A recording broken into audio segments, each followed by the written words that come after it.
you have got a product-based site that is a massive, huge generalist warehouse offering, what you've then got to do is make it clear to all the sort of various groups, segments, tribes, sectors, whatever you want to call it, groups of people, tradesmen, however they sort of you delineate them. You've got to make it clear to all of those groups that they are in the right place. Yes. So I like this idea that you can switch views, which we were talking about. Of are you buying something for the domestic market? Right. Okay, it switches off all the commercial, industrial stuff. And vice versa.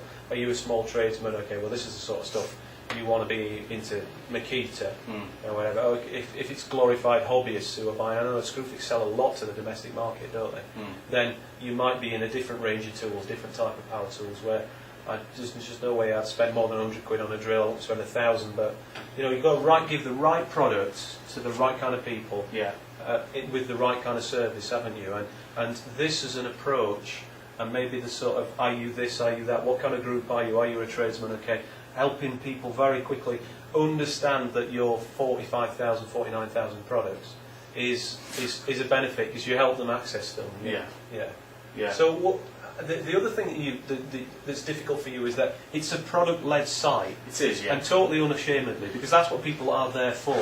But how do you balance the fact that you do need some copy on the website?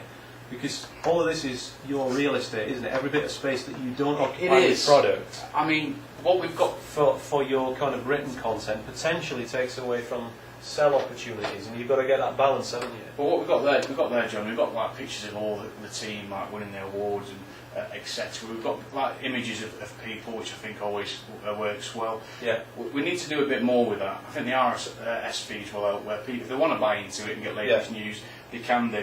I think one thing that I'm going to have to do, I'm not overly comfortable on camera, even though it may come across that way or not that way, I don't know. Depends on the people who's watching it. It's possibly on the About Us page of me speaking about the company. Possibly not even on the About Us page, possibly on the home. Possibly, Maybe, we look at this banner space up here, and okay, eye tracker says that not a great deal of number of people are looking at it, but what if we had a shot, the right kind of shot of the team? Yes. You get a sense that Holdfast is real people. You can tell that's not stock art. It's real people. It looks like you. You don't look too stock arty with the greatest respect in the world. No. And you would look credible in that kind of position. So perhaps we've got you on there on a video. Perhaps we've got it on there. I would sacrifice some product space in order to project this idea that look, we've got everything, but we've got this good system for helping you get to it, and we've got these personalities behind it, and this is what we kind of stand for, really. I mean, one of the other things that I want to do as well is, I want, as part of contextualising the search, I want to also then be able to have certain products. It'd be impossible when you've got 48,000 products to video all of them, but certainly in the new product ranges that we bring on board, video them, showing them how they use, like on that ladder there, how the brake works, how easy it is. Absolutely. Like someone walking up and like the safety features. Absolutely, got to have some video on there, and we found out that's not a difficult thing to do, really. No, you got bookmark facilities. One thing that I've definitely got to do is either have silos on the side, or I don't know, go along the line of the Honeypot sort of thing, where you pull out specific product ranges, like it would be our core range is specialist fasteners. So it needs a dedicated site. And you showcase the top 10% of sellers, which will probably account for 90% of sales, kind of thing. So exactly. So it's not like you have to do a broad brush effort across 40,000 odd products. It is cherry pick the ones which you think are really going to go have maximum margin on it, that position you best as a kind of business, really. Exactly. I think one other thing about yours is that you look at Screwfix. Screwfix is this really big organisation, as a rival. You have got sort of roughly equivalent products range. You're possibly slightly ahead in the actual sort of full range of products that you've got on there. But I think you've got an opportunity to go, look, we are, in a way, we are a small dedicated business that has the clout of Screwfix, but the individuality and the accountability of a smaller dedicated business.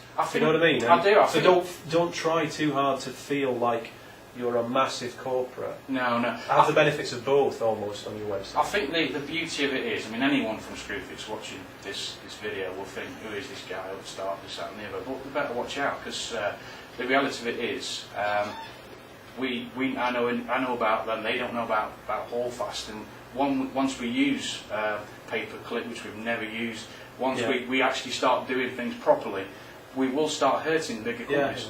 I mean, obviously some of these guys are doing massive turnovers, but I would personally be worried if I were them. Looking at the end of this process, we've got so many basics that you can build into this website and this business. Yet fundamentally it's still working well. Definitely. So, this is a great kind of opportunity to, just over a period of time, layer into it and keep observing. It's an iterative process, really, of put in place improvements, see what affects, and it won't be plain sailing all the way. You'll do something and go, that should have worked. iTracker showed that should have worked. It hasn't. Okay, let's take it apart and wonder why, kind of thing. But you've got the basics kind of in place. Take me through some of the things that you found along the way, then. Well, I mean, the single biggest standout moment for me was the realisation that there's no point being top of the organic search if no one's searching for it. Now, I mean, this here shows plastic fasteners into Google. We're top of rankings. There's a lot of people who do pay-per-click. There's only 1,000 searches per month. Right. But it does generate a lot of business for us. So you are top position. So we found out you should be picking up 40% of that. And we do traffic into your website. So that correlated out. It does. Right. Okay. And then you've got quarter-turn fasteners with first and second, organic. Again, a lot of people who are pay-per-click. And I came on this course a little bit, not arrogantly, because don't get me wrong, I came on this course a bit worried, thinking, well, everyone's going to know more about it than me, about websites. I don't know anything. And I think that's a big plus point for the course, that different skill types can come on and get so much out of the course. But I came on the course thinking, well, we're top of rankings, like, there is a lot we need to do, but actual organic search-wise, we're doing fine. But then you like find keywords like industrial supplies, and there's 600,000 searches per month for industrial supplies. And we're top of page 5. So, and the benefits and the rewards on that key phrase for moving from page 5? Page 5. Page 5 to page 1, and then moving up through page 1 are just astronomical based on that amount of traffic. It's absolutely massive. So you do have a plum key phrase to target and have a go at. But you should also obviously target some of the sort of torso and long tail phrases, and the guerrilla marketing tactics side of this, it suggests that if you want to pick Screwfix off, by all means go head to head on that organic key phrase, and you might well be able to do it if you're very, very focused, but you might pick them off better by targeting some more niches and getting yourself established within a series of niches, and perhaps they haven't got a real long tail strategy in place and they're just going with a big sort of traditional corporate kind of strategy. I think long tail should worry all big companies, because you got. Don't get me wrong, we're not a company who works from a bedroom. We've got good employees, we've got a good facility behind us now. But we're small fry compared to some of these big people.